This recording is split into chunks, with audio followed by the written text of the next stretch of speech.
दूसरा है रोग का संक्रमण। यह रोग फैलने की दूसरी अवस्था है। इस अवस्था में रोग के विशेष लक्षण प्रकट होने लगते हैं। ये समय अत्यंत पीड़ामय और बेचैनी का होता है। तीसरा है रोग का प्रकोप। यह तीसरी अवस्था है। इस समय रोग अपनी चरम सीमा पर पहुंच जाता है। रोग के सभी लक्षण प्रकट होने लगते हैं। इस समय चिकित्सकीय सहायता मिलनी आवश्यक होती है। चौथा है रोग सुधार की अवस्था। रोग के प्रकोप की अवस्था में चिकित्सा कर लेने पर उसमें सुधार होने लगता है। शरीर में एंटीटॉक्सिन का प्रभाव कम होने लगता है। पांचवा है रोग की समाप्ति।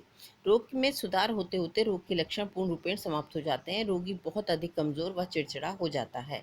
छठा है आवृत्ति। यदि संप्राप्ति काल में देखभाल सही नहीं होती तो रोग दोबारा हो जाता है, जिसे रोग की आवृत्ति कहते हैं। कुछ रोगों में आवृत्ति की संभावना अधिक होती है। नेक्स्ट है रोग प्रतिरक्षा या रोग प्रतिरोधक क्षमता। प्रत्येक व्यक्ति के शरीर में रोग प्रतिरोधक क्षमता अथवा रोगाणुओं से लड़ने की क्षमता होती है।